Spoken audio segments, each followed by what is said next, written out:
ନମସ୍କାର ବନ୍ଧୁଗଣ, ଆମେ ଶୁଣୁଛେ ଶ୍ରୀ କମଳାକାନ୍ତ ମହାନ୍ତିଙ୍କ ଲିଖିତ ଗଳ୍ପ ସଂକଳନ ସାରାଂଶ। ଏଥିରୁ ଉଦ୍ଧୃତ ଗଳ୍ପ ସମ୍ବିତ। ସାରାଦିନ ରୌଦ୍ରତାପ ଖାଇ ଖାଇ ଝାଉଁଳି ପଡ଼ିଥିବା କୃଷ୍ଣଚୂଡ଼ା ସନ୍ଧ୍ୟାର ଶୀତଳ ପବନ ପାଇ ସତେଜ ହୋଇ ଉଠିବା ଭଳି ପାର୍କର ପଶ୍ଚିମ ଗେଟ୍ର ଗୋଲାପ ବଗିଚା ପାଖ ବେଞ୍ଚରେ ନିବେଦିତାକୁ ଦେଖି ଲିଓନର ମନ ଉଲ୍ଲସି ଉଠିଲା।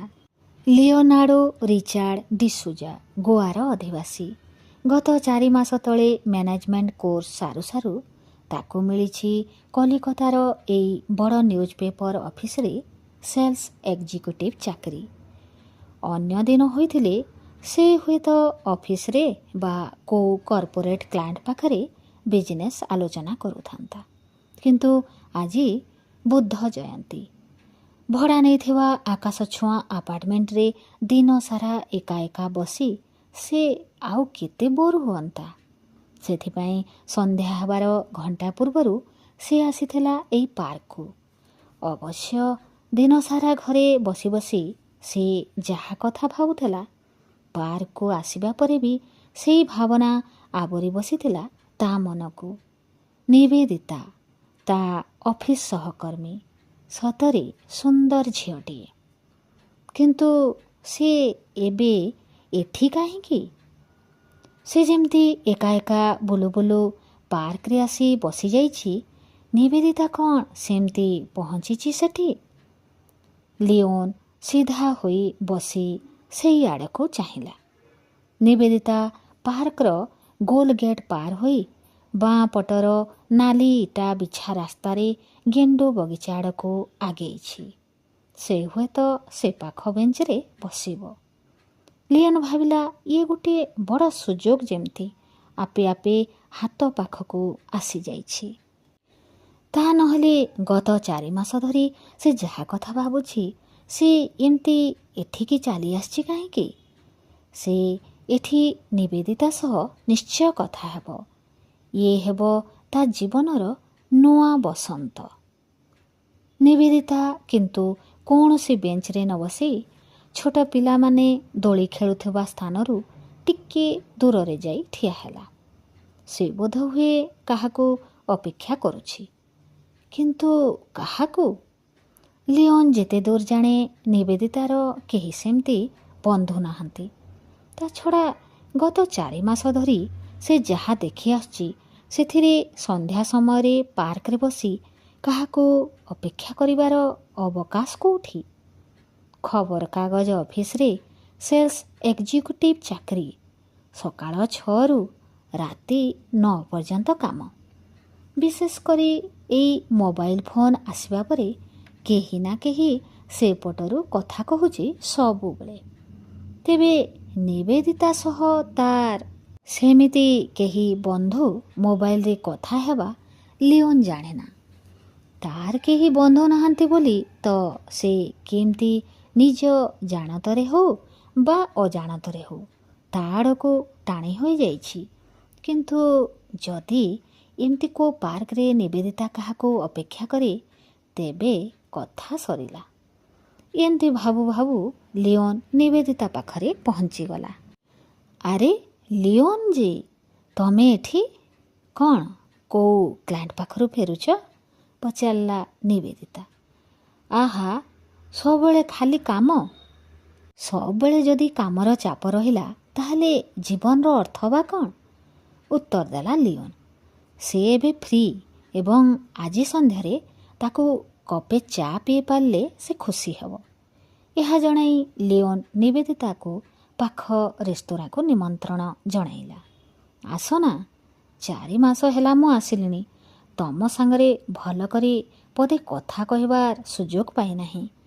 ଆଜି ସନ୍ଧ୍ୟାର ଏ ଶୁଭ ସଂଯୋଗ, ଆସ, କହିଲା ଲିଓନ। କିଛି ଉତ୍ତର ଦେବା ପୂର୍ବରୁ ନିବେଦିତାର ମୋବାଇଲ ଫୋନ୍ ବାଜି ଉଠିଲା। ବଙ୍ଗଳାରେ କାହା ସହିତ 2 ମିନିଟ୍ କଥା କହି ସେ ମୋବାଇଲ ଅଫ୍ କଲା। ସେ କ'ଣ କହିଲା ବୁଝିପାରିଲା ନାହିଁ ଲିଓନ। ନିବେଦିତା ମୋବାଇଲ ସେଟ୍କୁ ତା ହ୍ୟାଣ୍ଡବ୍ୟାଗରେ ରଖୁ ରଖୁ ସେ ଦୋହରାଇଲା ତାର ଅନୁରୋଧ। ନିବେଦିତାର ଆପତ୍ତି ନଥିଲା। ନଭେମ୍ବର ଶେଷ ହେବାକୁ ବସିଲାଣି। କଲିକତାରେ କିନ୍ତୁ ଶୀତ ପଡ଼ିନାହିଁ। ହାତ ଘଣ୍ଟାକୁ ଚାହିଁ ସେ କହିଲା, ଏବେ 6ଟା ବାଜିଛି। ଆମେ ଘଣ୍ଟାଟିଏ ସେ ରେସ୍ତୋରାଁରେ ବସିପାରିବା।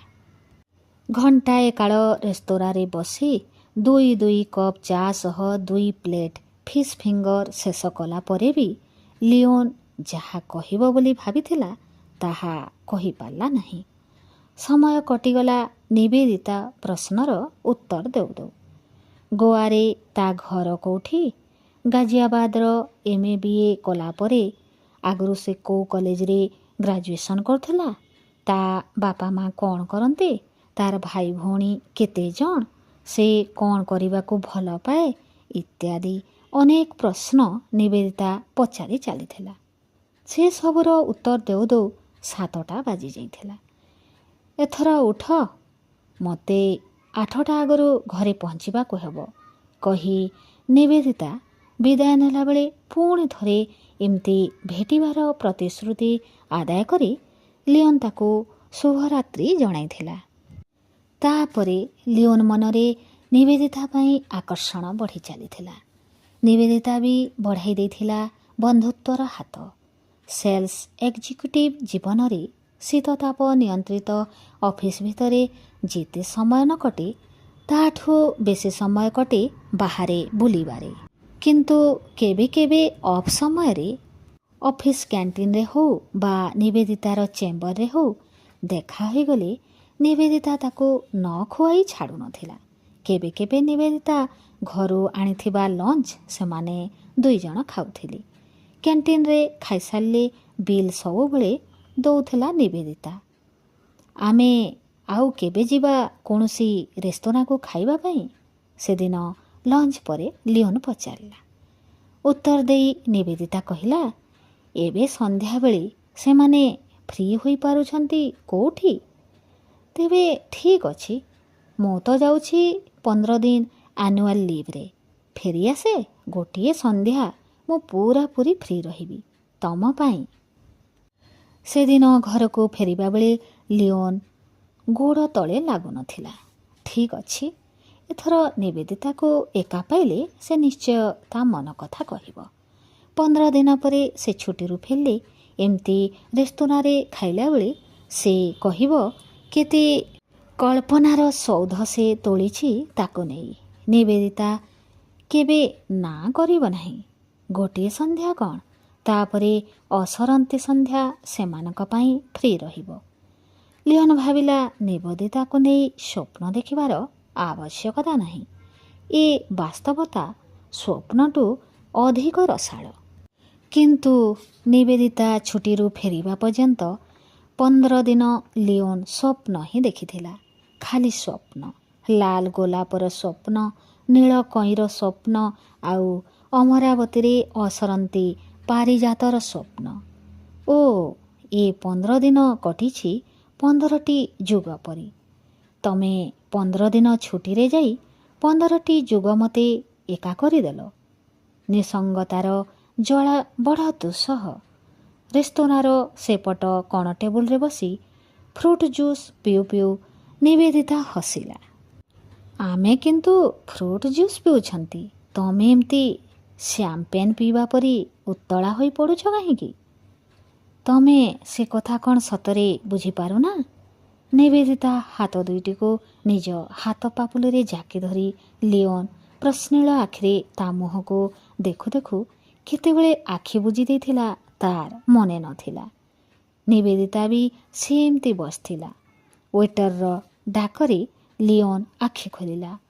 ବିଲ୍ ଦେଇ ଉଠୁ ଉଠୁ ହାତ ଘଡ଼ିକୁ ଚାହିଁ ସେ ଚମକି ପଡ଼ିଲା। ଆରେ 9ଟା ବାଜିଲାଣି। ହଁ, ଆମେ ଏଠି କଟେଇଛନ୍ତି ପ୍ରାୟ 3.5 ଘଣ୍ଟା। ମୁହଁରେ ହସ ଫୁଟାଇ କହିଲା ନିବେଦିତା। ତାର 2 ଦିନ ପରେ ଲିଓନ୍ ପଚାରିଲା, ମୋ ପାଇଁ ସାଇତି ରଖିଥିବା ଫ୍ରି ଇଭିନିଂ କେଉଁଠି? Free evening?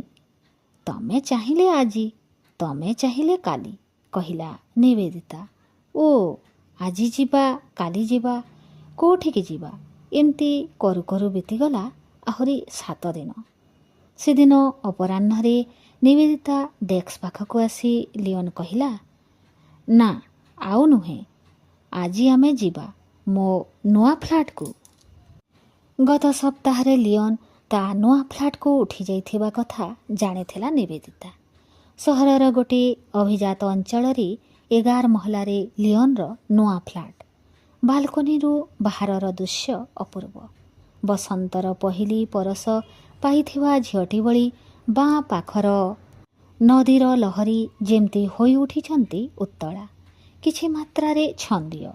ମହାନଗରୀର ସୀମାହୀନ ମଇଦାନରେ ଯେମିତି ଅଚାନକ ଆରମ୍ଭ ହୋଇଛି ସବୁଜିମାର ବନ୍ୟା। ଟିକିଏ ଦୂରରେ ବଗିଚାର ସବୁ ଫୁଲ ଯେମିତି ହଠାତ୍ ମୁରୁକି ମୁରୁକି ହସିବାକୁ ଆରମ୍ଭ କରିଛନ୍ତି। ପରିବେଶ ସହ ତାଳ ଦେଇ ଛନ୍ଦମୟ ଅପରାହ୍ନ ଯେମିତି ଆମନ୍ତ୍ରଣ କରୁଛି ରୂପସୀ ରଜନୀକୁ। ଶେଷ ଅପରାହ୍ନର ନିଥର ଆଲୋକଧାରା ଗଙ୍ଗା ବକ୍ଷରେ ମିଳେଇ ଯାଉ ଯାଉ ହାତରେ 2ଟି ପ୍ଲେଟ୍ ନେଇ ବାଲକୋନିକୁ ଆସିଲା ଲିଓନ୍। ଇଜି ଚେୟାର ଉପରେ ବସି ଅଳସ ଆଖିରେ କ୍ଷୀଣ ଜହ୍ନକୁ ଦେଖୁ ଦେଖୁ ବାଲକୋନି ଦିଆଲରେ ନଖରେ ଗାର ଟାଣୁଛି ନିବେଦିତା। ସେ ଦେଖାଯାଉଛି କେମିତି ଅପରିଚିତ ଝିଅଟିଏ ଭଳି। ଲିଓନ୍ ଶୁଣିଥିଲା ଏକୁଟିଆ ନିର୍ଜନ ଇଲାକାରେ କେବଳ ଜହ୍ନ, ଫୁଲ ଓ ନିର୍ବାକ ଆକାଶ ଗହଣରେ ଝିଅମାନେ ଏମିତି ଅପରିଚିତ ଲାଗନ୍ତି। ସେ ଝରକା କାନ୍ଥରେ ପ୍ଲେଟ୍ 2ଟି ଥୋଇ ଧୀରେ ଧୀରେ ନିବେଦିତାର କାନ୍ଧ ଛୁଇଁଲା। ଟିକେ ଚମକି ପଡ଼ି ପଛକୁ ଚାହିଁ ତା ହାତ ଉପରେ ହାତ ରଖି ନିବେଦିତା କହିଲା, ତୁମ ଆଙ୍ଗୁଳିର ସ୍ପର୍ଶ ଏ ସନ୍ଧ୍ୟାର ସବୁ ଶୂନ୍ୟତାରେ ଯେମିତି ନୂଆ ଜୀବନ ଭରି ଦେଉଛି। ଏଇ ସନ୍ଧ୍ୟାଟି ପାଇଁ ତମେ ପ୍ରାୟ 3 ମାସରୁ ବେଶୀ ଅପେକ୍ଷା କରିସାରିଲଣି। ତେବେ ଆଜି ସବୁ ଅପେକ୍ଷାର ଶେଷ। ସତ କହିଲେ 3 ମାସର ଅପେକ୍ଷା ମୋତେ ଯେତିକି ଅସ୍ଥିର କରିଛି, ତାଠୁ ବେଶୀ କଷ୍ଟ ଦେଇଛି ତମ ଗତ 15 ଦିନର ଅନୁପସ୍ଥିତି। ତମକୁ ଦେଖି ନ ପାଇବା କଷ୍ଟ ତମକୁ ନ ଦେଖିବା କଷ୍ଟଠୁ ବେଶୀ ନୁହେଁ। କିନ୍ତୁ ତମେ 15 ଦିନ ଛୁଟି ନେଇ ଯାଇଥିଲ କୁଆଡ଼େ? ନିବେଦିତା କିଛି ଉତ୍ତର ଦେବା ଆଗରୁ ଲିଓନ୍ ତା କାନ୍ଧରେ ହାତ ଦେଇ ତାକୁ ପାଖକୁ ଟାଣି ଆଣିଲା। ଚେୟାରରୁ ଉଠୁ ଉଠୁ ନିବେଦିତା 2 ହାତରେ ଲିଓନ୍କୁ ଜଡ଼େଇ ଧରି ଘର ଭିତରକୁ ଠେଲି ନେଲା। ଜହ୍ନ, ତାରା, ଫୁଲ, ବଗିଚା, ଆକାଶ, ସନ୍ଧ୍ୟା ସବୁ ଯେମିତି ଧୀରେ ଧୀରେ ବୁଡ଼ି ଯାଉଥିଲେ ଅନ୍ତହୀନ ନିବିଡ଼ ଅନ୍ଧାରରେ। ଲିଓନ୍ ଦେଖୁଥିଲା ନିବେଦିତା ଆଖିରେ ଯୁଗ ଯୁଗର ଆଦିମ କ୍ଷୁଧା। ସେ ଧୀରେ ଧୀରେ ନିଜକୁ ଭୁଲି ଯାଉଥିଲା। ନିବେଦିତା ତାକୁ କେତେ ଭଲ ପାଏ ସତେ। ସିଏ ବି ଗତ କେତେ ମାସ ଧରି ନିବେଦିତା ଛଡ଼ା ଆଉ କ'ଣ ବା ଭାବିଛି? ହଠାତ୍ ଲିଓନ୍ ପଚାରିଲା, କିନ୍ତୁ 15 ଦିନ ଧରି ତମେ ଥିଲ କୁଆଡ଼େ? ତୁମକୁ ମୁଁ ଯେ କେତେ ମିସ୍ କରିଛି।